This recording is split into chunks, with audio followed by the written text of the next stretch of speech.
Mr. President, I rise today to pay tribute to former Minnesota Twins pitcher Bert Blyleven, who this week received his sport's highest honor when he was inducted into the Major League Baseball Hall of Fame. To Bert, I offer hearty and well-deserved congratulations. To the rest of the baseball world, I ask the question, what took so long?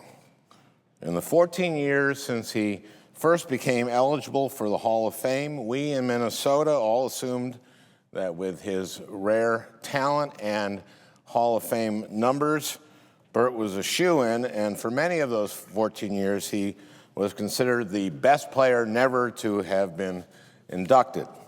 I am proud to say, as a Minnesotan and a lifelong Twins fan, that this year, Bert Blyleven was officially voted into the Hall of Fame. People in Minnesota all know that Bert belongs in the distinguished list of Minnesota Twins already in the Hall of Fame: Harmon Killebrew, Rod Carew, and Kirby Puckett, as well as two other baseball greats who grew up in St. Paul, Minnesota, and later played for the Twins and were inducted into the Hall of Fame: Paul Molitor and Dave Winfield. Each of them had Hall of Fame careers, and now Bert has finally joined them in the Hall.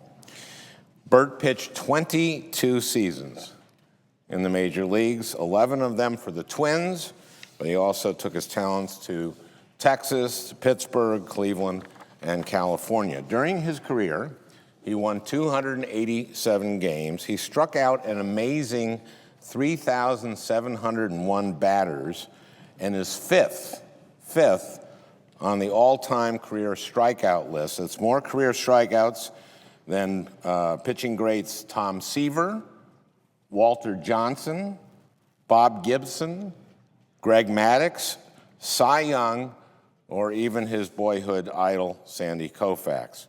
He pitched 60 shutouts and led the league in shutouts 3 times. He had a career earned run average of just 3.31. He pitched 242 complete games. That would just be unheard of today.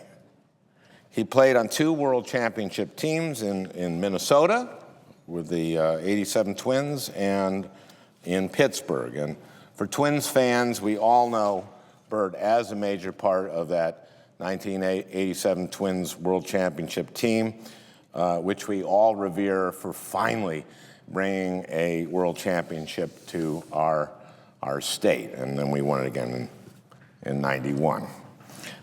Bert mentioned in his acceptance speech on Sunday that he is the first Hall of Famer born in Holland. He moved to California as a child and became interested in baseball by watching Sandy Koufax pitch for the Dodgers. His father, Joe, also a baseball fan, built him a pitcher's mound in the backyard where he developed one of the best curveballs in baseball history. I like to think that if my dad had built me, no, I don't think I'd be in the Hall of Fame.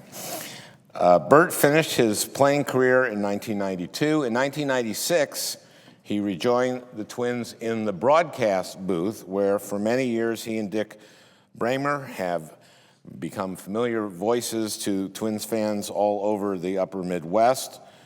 I personally love nothing more than watching a Twins game on TV and listening to Dick and Bert, who, in my humble opinion, are an authoritative and amazingly entertaining broadcast team.